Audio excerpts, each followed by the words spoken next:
welcome to the Grimm Times podcast. This is episode number 12. This is the random podcast. I have no idea what I'm going to talk about. Well, I have a brief idea, but I'm also going to bring Christy in here in a little bit and let her talk a little bit. All right, first off, I want to talk about a movie I saw last night. Well, I guess it was 2 nights ago now. Yeah. The World's End, starring Simon Pegg and Nick Frost, written by Edgar Wright. Everyone needs to go see this movie. Johnny, I'm talking specifically to you as well. Everybody needs to go see this movie. It was so funny, and you have no idea what you're missing. If you liked... This is part of the Cornetto trilogy. And the first one was Shaun of the Dead, which, you know, that cult classic everybody's kind of seen. And Hot Fuzz was the second movie, and now is The World's End. It's basically about a pub crawl that goes horribly wrong. But anyway, yeah, you need to go see this. Christy went with me to see it, and even she was surprised at how funny it was. So, if that tells you anything. She's skeptical when it comes to my kind of comedy sometimes. So, but who can blame her, right? Anyway, also, let's move on really quick to something a little more serious.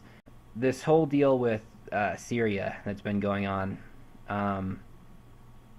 I basically just know the brief details. I haven't looked into it a whole lot. I know that the U.S. is preparing to possibly do a military strike there pretty soon, and if Russia and China have anything to say about it, this could lead to a much bigger conflict. So let's hope for, you know, that to not happen. But basically, what's coming out now is Syria, the government, has used chemical weapons on the rebels. And I even saw a report, though, that somebody's trying to say the rebels were actually the ones who used the chemical warfare on the civilians. And Syria, the government itself, said that they didn't, but apparently there's overwhelming evidence, and that's why France is trying to move in, and Britain's already sent troops over there. And now the U.S. is preparing for a possible strike on Thursday, and I'm recording this Tuesday night. So I'm pretty sure chemical warfare violates some sort of UN treaty which allows us to move in and do something about it. And okay, let's face it. There have been pictures of these dead civilians over in Syria, men, women, and children who have been killed. And let alone, you got to remember, chemical warfare, that's not like an instant death. That's not a painless death. That is suffering for days and days until you finally die. It's a torturous death. And I mean, for somebody to unleash that upon human beings is the most despicable act you could even think of.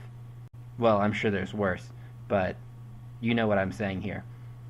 And people try to say that it's not our business, it's not something that we should get involved in, and we're not the world police. And I know Skylar would be very, very partial to that idea. But for me, a part of me is saying, you know, this is not right. This is something that we should step in, and we should save these people from, you know, what they're having to deal with. And you got to be the good guy in the world. There are a lot of bad guys in the world, but somebody has to stand up and be the good guy. And usually the U.S. are the ones being the good guy. And I think that's why a lot of people hate us. A lot of countries hate us. But on the same token, you got to realize that there's tons of other tragedies going on right now, like the Armenian genocide. We're not doing anything about that. We're giving food aid to Africa, sure, but we're not doing anything to stop the tribal and gang killings that are going on over there. Tons of villages being slaughtered by these warlords in Africa. And we're not doing anything about it. So why Syria? Is it because of the oil that's over there, or because of, you know, where it's located in the Middle East? I have no idea. I mean, you could go on conspiracy theories all day long. So it's just something we're going to have to sit back and see what happens. Agree with it or don't agree with it. We're going to do what our leaders decide to do. You know, all you can control is yourself right now. If you feel like you need to leave, you should probably head to South America. There's, 70% of the world's population is in the northern hemisphere. So if you want to escape everything, head south. That's pretty much all I can say about it. All right, moving on. I'm sure most people know this by now, but Christy and I are having a baby. And this was very unexpected, especially since we've been on birth control this whole time. But it happened anyway, so this is what we're going to do. So yeah, I think this is the best time to bring Christy in here, obviously, since she is carrying the baby. Right now she's probably about 9 weeks along. Christy, welcome to the podcast. Thank you. So, just kind of bring everybody up to speed here. You are about 9 weeks along now. Almost 10. I'll be 10 on Thursday. Yeah.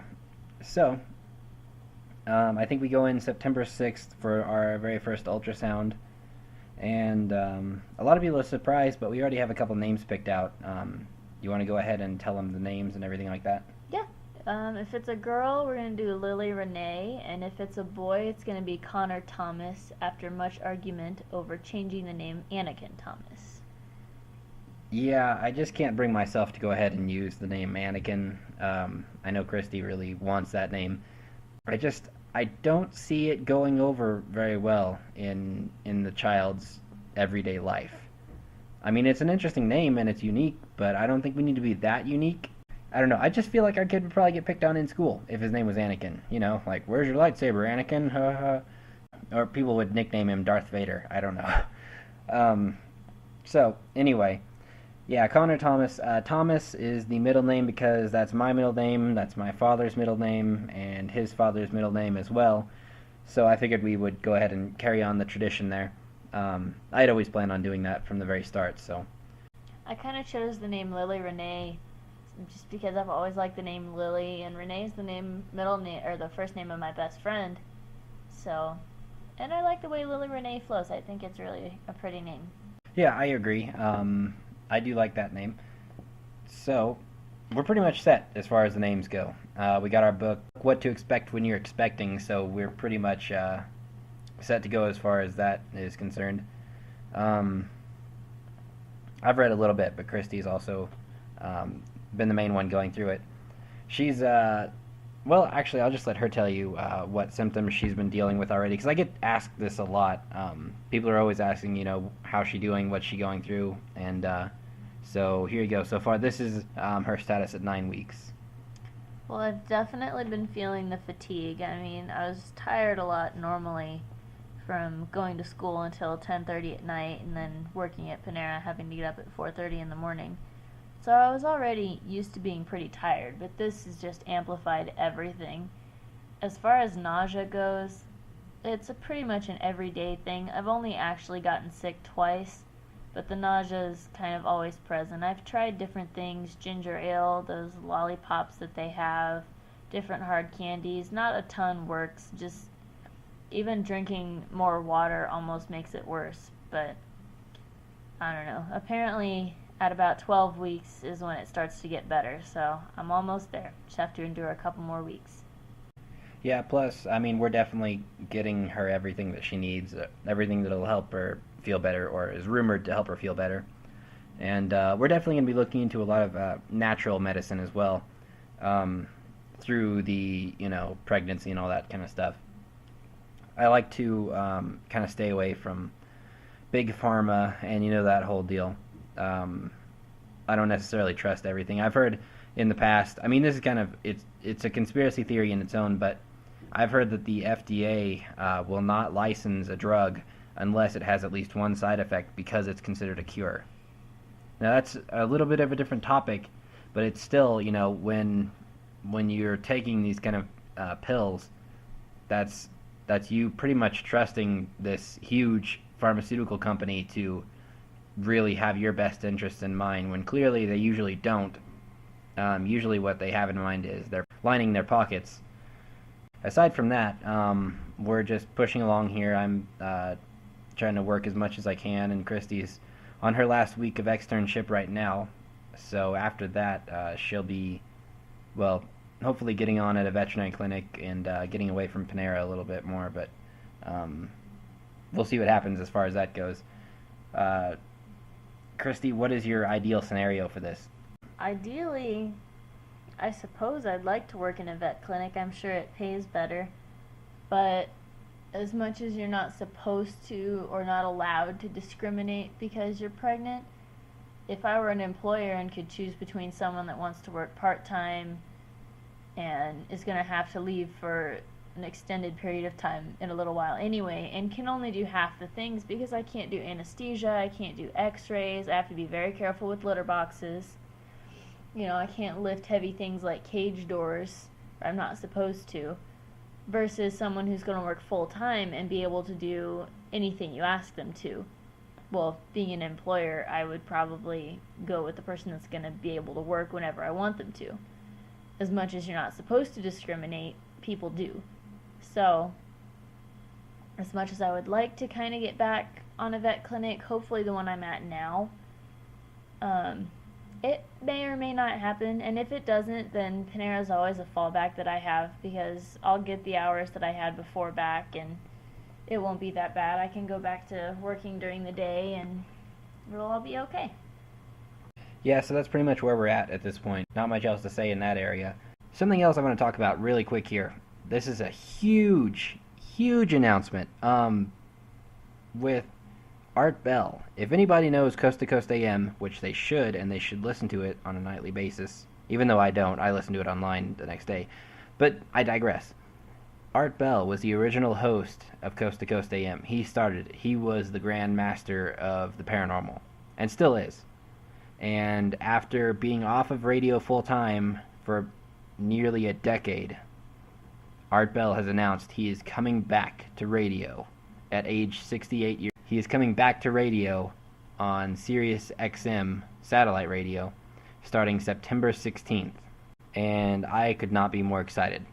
It is going to be called Art Bell's Dark Matter, which is a genius name. I wish I had thought of that when I was coming up with this podcast here. 'Cause the Grimm Times, I've said it before, that was actually Skylar's brainchild. And I wish I had come up with something that clever. I had come up with a few different things like paranormal controversy and I don't know, things like that. I think the next podcast I'm going to do is actually going to be about aliens. So if you've ever had a fascination with that, you'll need to check that out. I'm basically going to be ranting about all the knowledge I have about alien life and some of the different theories that are out there and some of the different happenings and things like that. So, and a lot of people might not know about them. So I could even shed some light on the Roswell deal. Also, I'm thinking about doing the Grimm Times podcast on a weekly basis or on a scheduled basis. Maybe 2 shows a week, I don't know, Tuesday and Thursday, something like that. Maybe spread them out a little bit more, I don't know, Monday and Friday, Monday and Thursday, I don't know. So we'll see. I'm coming up on the end of the podcast here. I want to thank Christy for coming on for those few minutes. And I've got a big announcement that I want to make here. And if you've listened all the way to the end of this podcast, this is specially for you. I don't know if you're a fan of the Jeff Jarman Show. I don't know if you've ever seen the Jeff Jarman Show. If you hadn't, you should definitely go to YouTube and check it out. Also check out CCW Wrestling. That is another brainchild of mine. And it's got a lot of the same cast from the Jeff Jarman Show. Actually, all the same cast from the Jeff Jarman Show. My announcement is I'm going to be going through and re-editing a lot of my old material, making new episodes, remastered, and I'm going to upload them in high definition, so it'll be the best possible quality. I didn't used to have this fast of internet, and so my uploads were a little bit more limited. But I'm going to be going through and re-uploading a lot of these episodes, but re-edited, so different skits will be in different episodes. I don't know what I'm going to do with the old one. I don't know if I'll take the old episodes down or just set them to like a private type deal, because they're not getting as many views as I need them to, and I need to find a new way to kind of re-energize the show. So this is going to be called The Jeff Jarman Show, Second Coming. I kind of took that name from the Dragon Ball Z movie Broly Second Coming, but I really like the ring to it, Jeff Jarman Show, Second Coming, that kind of thing. So I'm really excited for that. That is, I'm not going to advertise this on the promo, or on the text below the video or anything like that. This is especially for the people who listen all the way through the end. And so, yeah. Thank you for listening to the Grimm Times podcast. This is Jeff Jarman of The Jeff Jarman Show. Check it out on YouTube. Check out CCW on YouTube. Check out Sir Bud on YouTube. Skylar Sylvie's shows. There's 3 episodes right now. They're going to be probably taken down and redone at some point. I don't know. He's working on his band stuff right now. And he's going to have internet pretty soon. We're coming up on the 1st of the month. And supposedly, Skylar's going to have internet by then. And he'll be back on the Grimm Times podcast. And I'm super excited for that. So, everybody stay tuned. And we'll catch you next time. I want to thank Christy for being on the Grimm Times podcast. So yeah, I'll catch you next time, and I need a sign off, Christy.